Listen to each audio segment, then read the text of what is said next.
back, y'all. This is your boy Blissway here. Today, we got The Last of Us Episode 5 breakdown, Easter eggs and details. Let's check it out. Let's get it. Actually, I'm Eric Boss, and this is a breakdown of The Last of Us Episode 5, Endure and Survive. An episode that players of the game were dreading the most, preceded by the gnarliest bloodbath we've seen on this show yet. This series is so good, it's hard not to feel the same bleakness that our heroes feel, and I honestly don't feel like making any quippy joke right now. Forgive me, but what I can do is take you back through this episode, scene by scene, to point out the incredible attention to detail and things that you might have missed. And a week from today will be the launch of our new channel, I will say this, that shot of them running out of the ground is probably the best thing about the entire show. Cause one of the clickers fell, got up, and it fell and ran again because he was getting stepped on, so they had to go back and like, hey man, fall and then get back up, fall and get back up. Oh, okay, that's my phone ringing. But man, that was funny. I like that scene. That's probably the best scene in the entire episode.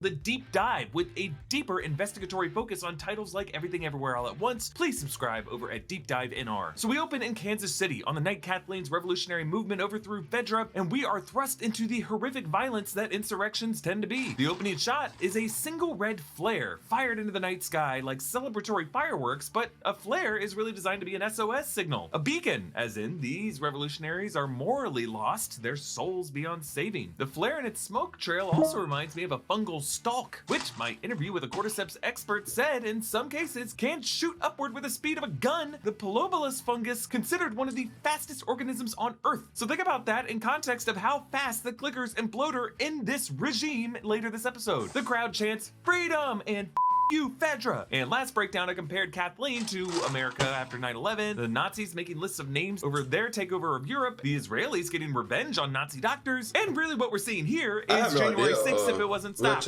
Whenever throughout history and wherever throughout the world, revenge-fueled violence is humanity at its scariest. Turn my TV music down. I forgot I have my TV in my executed desktop the way the room. South Vietnamese police chief executed Viet Cong captain in 1968. The famous photo, the mini say, changed public sentiment about who were the good guys and the bad guys in the war in Vietnam. Henry will tragically do this to himself, which grimly forces us to question justice and morality in this post-apocalypse. These insurrectionists are laughing as they slaughter Fedra soldiers, stripping them down, hanging them, dragging their impaled bodies through the streets. They announce, as we see later with Kathleen, the trial is not at all fair, and it's interesting that they code the Fedra loyalists as collaborators. Collaboration normally having a positive connotation for community building, but in this short-sighted movement's lexicon, a form of evil. Melanie Linsky plays Kathleen with an eerie suburban calmness, as opposed to the gruff energy female revolutionaries sometimes have in media. Well, I'm not Fedra. Lucky for you. No one here has to die. Yeah, we could put you on trial. You're all guilty, so that's how that'll go.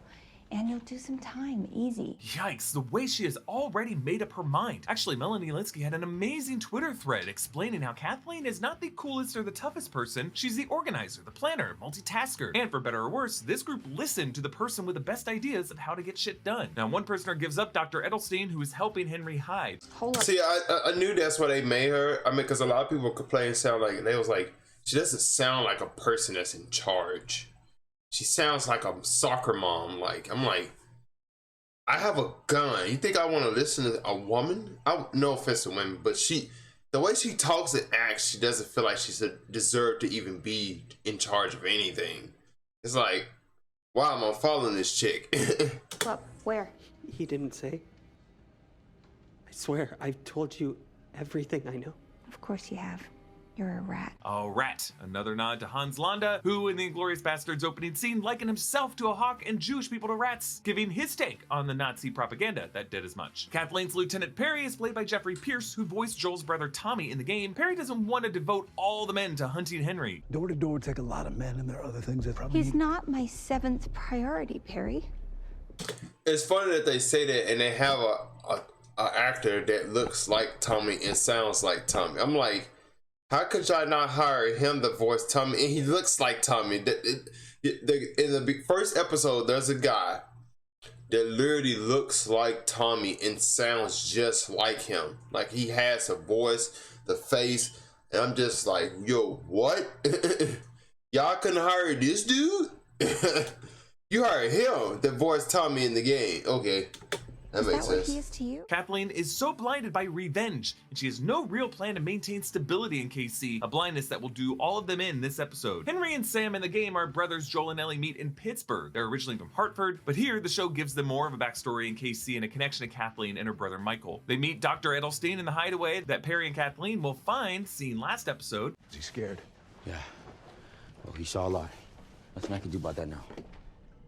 He's scared because you're scared. Good advice from this doctor. Kids often don't have context of the chaos of the world, and they look to their guardians for how to emotionally respond. If the parent panics, the kid will panic. And I love that in the panic of their escape, Henry knew to pack Sam's bag of crayons among the other essentials. That giving this kid something to focus on is as important as food and other supplies. This gives Sam the opportunity to cover the surfaces with art that reframes the outside world as a positive place. Kind of like the mother and son characters in the movie and book Room, where they transformed their prison into the boundaries of the entire world. And hey, by the way, I am wearing our Last of Us inspired shirt that you can get from our merch partners at nerdriot.shop. Getting these is one great way to help support this channel. Okay, 10 days later tells us that in the time span from Revolution Night to Joel and Ellie's arrival in Kansas City and that suburb outbreak is only a week and a half. That is how long Kathleen's regime lasted. Sam's drawings show Super Sam fighting Fedra soldiers. So Sam had the same enemy that Kathleen had. Did he doesn't say fully Super understand that Saiyan Henry or sold out Kathleen's Superman? brother Michael to Fedra, and now that's why Kathleen is hunting them. And notice how by this time, Sam is now painting an orange border around Super Sam, showing how he recognizes he and Henry are boxed in. The next day, Henry says they're out of food, and Sam asks if they killed Dr. Edelstein. Henry says probably yes. Remembering Edelstein's advice, Henry keeps Sam feeling confident by painting an orange superhero mask on his face, which also gives Henry some confidence when he looks down at his brother. Taking care of yourself is important, so good thing Geology makes it easy to do. Geology is a 16-time award-winning personalized skincare company recognized in Hypebeast, Birdie, Men's Health, Esquire, and Ask Men grooming awards with over 6,000 5-star reviews. Just take a quick 30-second diagnostic quiz and Geology will create a simple and effective skincare or hair care routine customized just for you with ingredients that are dermatologist tested, proven to work, and personalized to your needs. For skincare, Geology's got strengthening shampoo and conditioner and co-wash, which will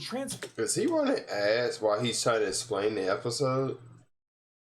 form your routine and deliver the best hair of your life. It extends the time between washes and replaces the need for so many products, so you wash your hair less and save money more. They also offer body washes and deodorants that are free of harsh ingredients and smell great. For skincare, they have you covered from all angles. You can fight acne, reduce oiliness, prevent wrinkles, combat dark or puffy under eyes, have smoother, hydrated skin, and target signs of aging. Their daily personalized skincare routine comes with 2 face washes, a morning face cream, a retinol night cream, and eye cream. And right now, for a limited time, you can get a 5-piece trial set for only $15 what we talking about Last if of you Us. use He's code talking about Rockstars70 at checkout. That's over $150 a product for just $15. On top of that, you'll get an additional bonus offer across these 2 episodes. Last episode, from Ellie's point of view, we didn't see Joel shoot that second hunter, and now we do see that from Henry's point of view. And now when Joel looks over in his direction, Henry ducks. Last episode, you can see that same white door across the street with the 5 box windows that Henry was looking out of, but at that point we didn't know Henry was there. Henry gives Sam one of 2 unloaded guns that he and Edelstein pointed at each other. So if you think Edelstein left them with that gun, had Edelstein kept that gun, he might have been able to escape from the revolutionaries, or at least to pull them. But when Henry gives his brother the gun, it mirrors what Joel did with Ellie, and he tells Sam to hold it firm, but he doesn't tell him to use 2 hands. That's something that Sam does on his own, which makes Joel less likely to try anything. I love how Joel refuses to warm his tone. That's right.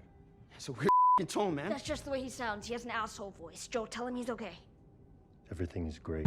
Yeah, if you think about it, Joel is intentionally staying cold for that line, everything's great, just to psych out Henry. The next morning, Henry gives Joel a view of the city. Welcome to Killer City. No, Fedra. Not as of 10 days ago, no. You always heard Casey Fedra was... Monsters, savages. Yeah, you heard right. Raped and tortured and murdered people for 20 years. Hey, you know what happens when you do that to people? The moment they get a chance. And you know what's crazy? You wanna know what's very, very funny, you guys? Is that, like, those infected that came out of that ground went straight towards the city, so they're finna get destroyed. They do it right back to you. Yeah, Killer City is a nickname given to KC, I think about popularized by AT&T. rapper Fat Tone's track Killer City, which did come out after AT&T 2003. company It over probably there. would have been a nickname locals used before then. The fact that Joel had heard of the KC Fedra's reputation tells us how horrible of a life Kathleen and those revolutionaries must have lived under to get them to that point. Henry says, Not if it's just me and Sam. You seem capable enough. You're armed. And wrong. Never killed anyone. And pointing an unloaded gun at you is the closest I've ever come to being violent. yeah, Henry's making a major admission here that their guns were not loaded. So Joel Joel isn't really pissed. He recognizes here that Henry can be trusted. Henry draws them a map and explains how to cross the highway by throwing to Sam, who writes tunnels on his Woody Woodpecker doodle pad. And I love this detail because one, it establishes this as in the game. I'm going to clarify this because a lot of people ain't played the Last of Us game. In the game, they specifically say tunnels are more dangerous because there are spores and more infected down there. Because a lot of people thought like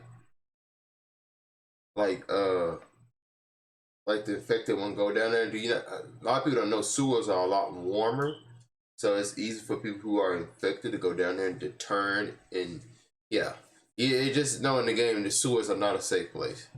And the show that's might how be. Sam communicates, and two, demonstrates the tunnel route as one a kid like Sam is not afraid of. Unless you know Joel the and Ellie are more specific likely spot see you it need to safe. go. Henry says that Fedra drove all the infected underground 15 years prior and claims that they cleared it out 3 years ago, and admits that in the meantime a few more might have gone down there. Or one of those blind ones that sees like a bat. You ran into a clicker, 2 of them. and you're still alive. Yeah, I think this is the first time the show has used the term clicker from the game, which also signals to gamers that they are going to be following the infected progression from the game, which includes the next stage, bloaters. That plus the fact that he said it was 15 years since the infected were bottled up underground tells us that that's plenty of time for one of them to bloat. As they navigate the tunnels, Yeah, that's another thing. He said that they've been down there for 3 years, which is false. Because I think in the game, for you to turn into a bloater, you have to be infected for at least 7 to 8 years. Because a clicker, you got to be infected for at least 3 to 4. So 7, 8 years, yeah, you have to be a bloater. So he didn't really know how long they've been down there. So if they've been down there for 8, 9 years, yeah, there's a clicker more likely to turn into a bloater at some point. I love how Joel In the scene when they're coming out of the hole, there was none but straight clickers. All of them were clickers. Every single one of them. sounds like a gamer who has died playing The Last of Us several times. See? It's empty. The plan is good. The plan is good. We've been down here 2 seconds. We don't know anything. That's kind of a pessimist. I'm Not not my her dad. dad. Yes, both Not Ellie my and dad. Joel are on the same page that Joel, for now, sees Ellie as cargo still. They reach its entrance that's painted to look like a happy kingdom, which looks exactly like the entrance to I the got underground text messages. Pittsburgh area where Danny and Ish live. And inside, they find a kid's drawing of Danny and Ish, our protectors, just like the one you find in the game. So Ish was a fisherman who had been out to sea for several months during the outbreak and returned to shore near a Pittsburgh sewer entrance. And there, he established a community with another guy named Danny and Susan and Kyle and their kids and several others. But at some point, a door was left open, and Ish and Susan and the kids escaped and made it out to the suburbs. After that, their fate is unknown. We see that hinted at by the rules here, and Joel hints at that. I heard about places like this. People went underground after outbreak day, built settlements. What happened to them?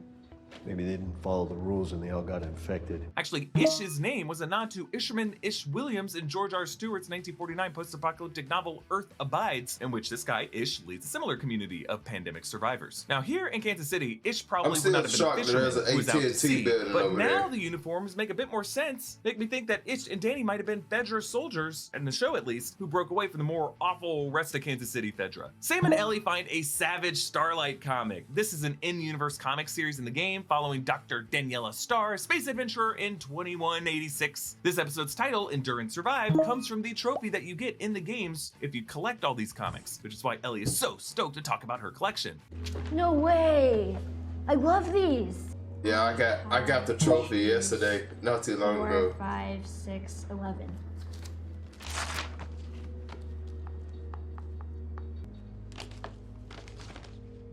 Issue 11 you can find upon leaving Pittsburgh in the game after escaping the hunters and washing ashore on the beach. It's in the wrecked boat. But she said she has issue 5, and issue 5 in the game isn't found until way later in Tommy's Dam. This issue is Accretion. You see the title at the bottom there. That is issue 6, in which Daniela and Captain Ryan are thrown into an arena where the hostile extraterrestrials, the Travelers, make them fight to the death. I guess you could say there's a parallel in the way that Ellie and Sam are thrown into a death arena. As Ellie and Sam recite the I just don't like the fact they made him deaf, but at the same time, it was still good as long as they played it right, and they did a really good job. Endure and Survive creed from the comics. Behind them on the wall, the Pats kids drew stick figures of an older girl and a younger boy that parallel Ellie and Sam in this moment. Joel apologized for assuming Henry was untrustworthy. All things considered, seems kind of cruel to send a whole army after you for that. But Henry doesn't let Joel let him off the hook. He's still punishing himself for betraying Michael in order to get leukemia medication for Sam from Fedra. There was a man, a great man. You know, he's never afraid, never selfish, and he's always forgiving. Have you ever met someone like that? Kind of man you'd follow anywhere. Melanie Linsky said in an interview that Kathleen's brother was considered a Jesus figure, and so that metaphor would make Henry the Judas Iscariot, who was the apostle who turned in Jesus and in the New Testament committed suicide. I am the bad guy because I did a bad guy thing, but you get it though. You might not be her father, but you were someone's. We learned last episode that Joel has been both a black hat and a white hat, that he previously faked being injured to lure people into a trap, but it's worth noting that Joel did not do these bad things to protect Sarah. Sarah was gone at that point. He didn't even have protecting a kid as an excuse. Perry finds Kathleen in Michael's childhood room where a soccer photo is still on the wall, and she says, When Michael and I were little, this room seemed so big. I was really scared of thunder. Why are you in your old So when room? there was a storm, Michael told me that Exactly. this wasn't a room at all. That this was actually just a big wooden box. A big wooden box that nothing could get inside of.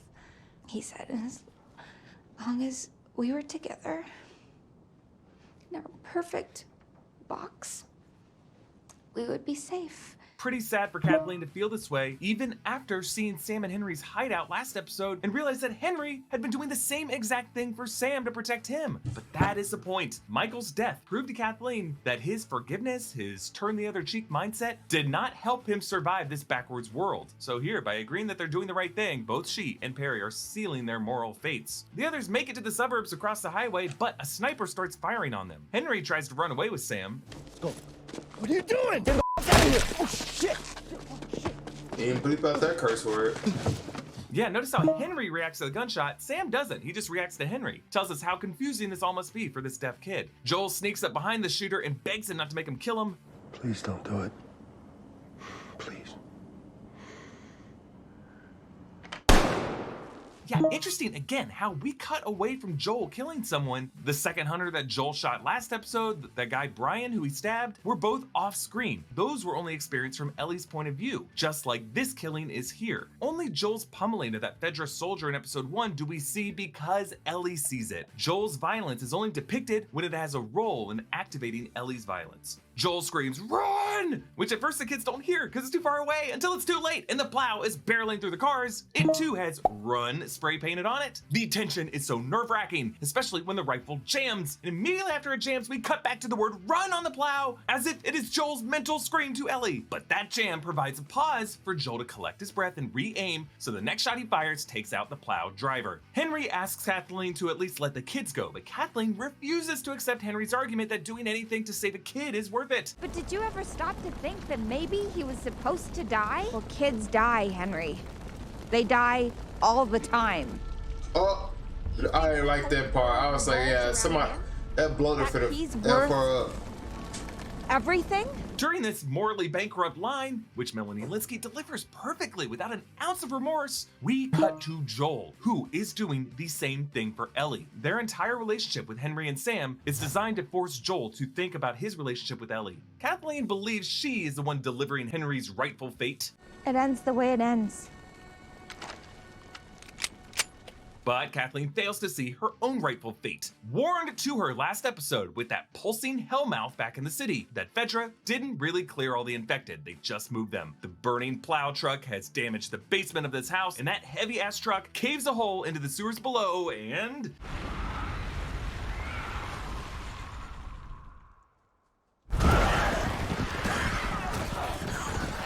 I love how fast those infected geyser up out of the hole all at once. From Joel's high angle, you can see one of them running in his direction, still on fire. Much like the experience you would have playing some parts of the game, Joel is stuck on one perch, having to shoot infected to keep Ellie safe in another area. The editing makes it seem like he and Ellie are starting to share a hive mind, like all the pieces of the fungus do. He sees Ellie looking at an open vehicle window, and his eyes dart over to it. He's just somehow able to know where she needs to go and clears a path for her. And then we see it. The bloater rises up from the pit. So bloaters are the stage of infected after clickers, in which the fungus continues to build on the body over 10 years, forming a kind of armor resistant to gunfire. And I love that the show designers kept his sagging belly, like bloaters have in the game, though bloaters in the game aren't this tall. They don't seem strong enough to lift people in the air like this, but they can totally rip your jaw apart and smash your skull. Perry gets his... Actually, that's false.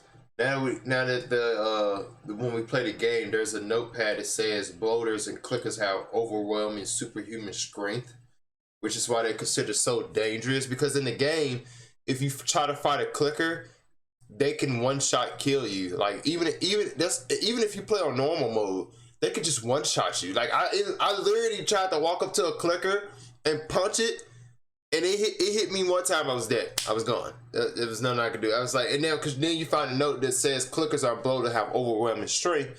So if they attack you, they're way stronger than you. Like there's no like.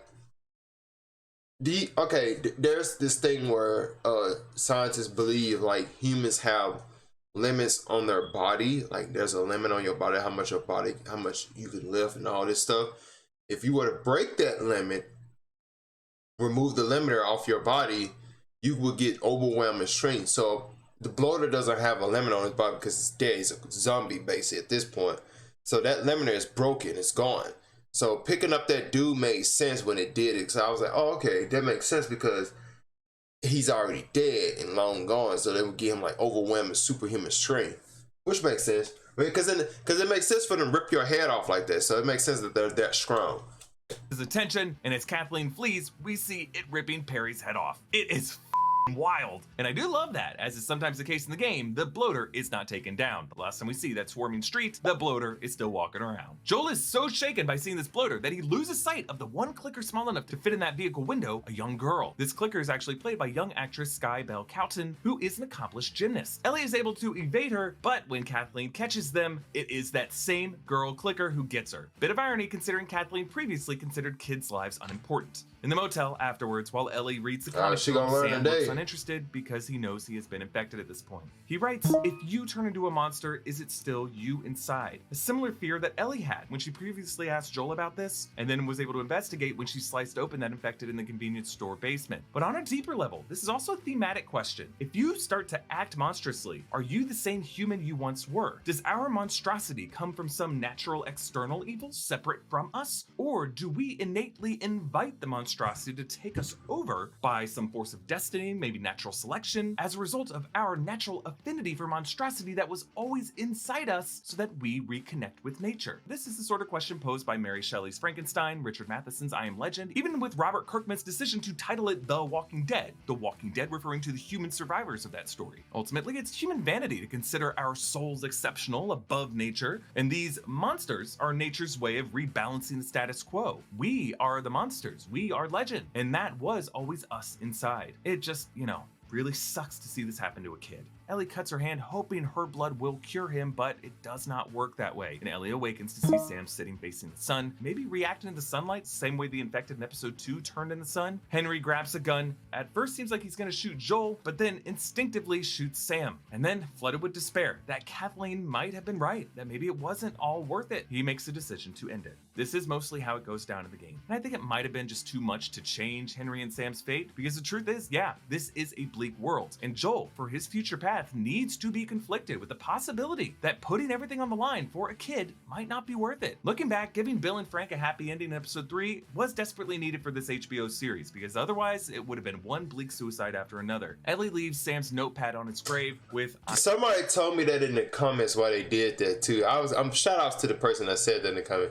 So apparently they didn't want a lot of suicide in the season, which is why they didn't let Bill and Frank. That's why they let Bill and Frank kill themselves together. They wanted them to be together like a romance thing. So they didn't want Frank to commit suicide but have Bill still alive. But I was like, but technically it's just Frank that kills himself. Bill he self-deletes because you gotta be careful with YouTube. But Bill would have still been alive, but he would have just been on his own. I'm sorry. And then in the game, that's how it was too. For me, the way she wrapped the string around the top and tucks it in so that no one else will ever be able to write anything else. Joel was wrong that it's easier for kids because no one is depending on them, because kids can sometimes feel that responsibility too, as Ellie did as a big sister to Sam. By trying to give her blood to Sam, she really thought that she might cure him, and by asking. And it sucks because she thinks it's in her blood. It's not in her blood. It's in her brain. Because the spores attacks the brain and pumps it with hallucination. There's this thing inside of her brain that stops the infection from infecting her entire body. Asking which way is west, she's not burying her grief. She is furious with herself and desperate to find a doctor who could turn her blood into a cure to prevent this shit from happening ever again. And Joel and Henry were also wrong that endure and survive was redundant and didn't make. And a lot of people, I heard a lot of people cried. Like, this is the most scene.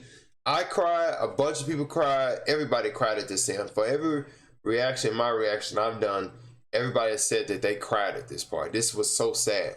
Even in the game, this is sad. This right here just gave it more detail. Makes sense. It does make sense. The two words are different things. To survive is to just stave off death, but to endure is to emotionally harden oneself and to tolerate the pain of survival. And as these two characters walk this path, they must both endure and survive. Please subscribe to The Deep Dive. You can follow me on Instagram and Twitter at EABoss. Follow me. Bro, you could just tell he was finna cry.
Let's check this joint on out, y'all.